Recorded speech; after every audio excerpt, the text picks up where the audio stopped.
కర్ణాటక కాంగ్రెస్ లో కుర్చీలాట తారస్థాయికి చేరింది. Power sharing కోసం డీకే శివకుమార్ వర్గం పట్టుబిగించింది.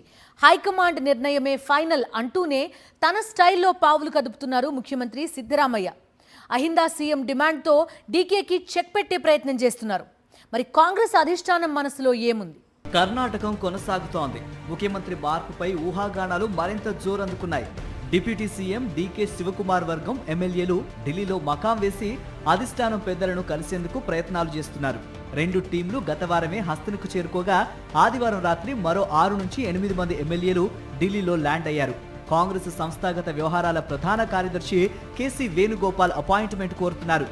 ముఖ్యమంత్రి మార్పు ఊహాగానాల వేళ కర్ణాటక సీఎం సిద్ధరామయ్య కొత్త చర్చకు తెరతీశారు.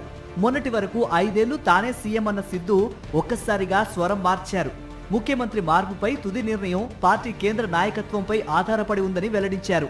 దానిని ఎవరైనా అంగీకరించాల్సిందే అన్నారు. కాంగ్రెస్ అధిష్టానం నిర్ణయిస్తే 5 ఏళ్లు సీఎంగా కొనసాగుతానని పేర్కొన్నారు. 2023లో సిద్ధరామయ్య ప్రభుత్వం ఏర్పాటైనప్పటి నుంచి కర్ణాటకలో పవర్ షేరింగ్ పై ప్రచారం జరుగుతూనే ఉంది. 2.5 ఏళ్ల తర్వాత అధికార పంపిణీ ఉంటుందని డీకే వర్గం చెబుతూ వస్తోంది. నవంబర్ 20తో ఆ 2.5 ఏళ్ల గడువు ముగిసింది. దీంతో కర్ణాటక రాజకీయాలు వేడెక్కాయి. కాంగ్రెస్ చీఫ్ ఖర్గే శుక్రవారం నుంచి బెంగళూరులోనే ఉన్నారు.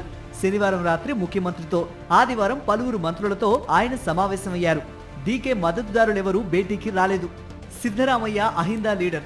అల్పసంఖ్యాక, బీసీ, దళిత ఓట్లను ఏకీకృతం చేయటంలో కాంగ్రెస్ కు ఆయన చాలా కీలకం. ఇక డీకే శివకుమార్ పట్ల అధిష్టానం కూడా అంత సానుకూలంగా లేదని తెలుస్తోంది. తన నాయకత్వ లక్షణాలతో పార్టీని నడిపించినా ఆయనకు మద్దతుగా ఉండే నేతల సంఖ్య పరిమితమేనని భావిస్తోంది. ఈ నేపథ్యంలోనే డీకేఎస్ ఎంత ఒత్తిడి తెస్తున్నా హైకమాండ్ సైలెంట్ గా ఉందనే వార్తలు వినిపిస్తున్నాయి. అటు సిద్ధరామయ్య కూడా తన స్టైల్లో చక్రం తిప్పుతున్నారు.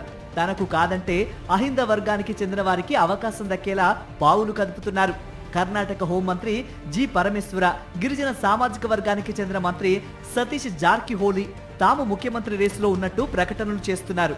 మొత్తం మీద కర్ణాటకలో కుర్చీలాట తారాస్థాయికి చేరింది. హైకమాండ్ జోక్యంతోనే ఇది సద్దుమణుగుతుంది.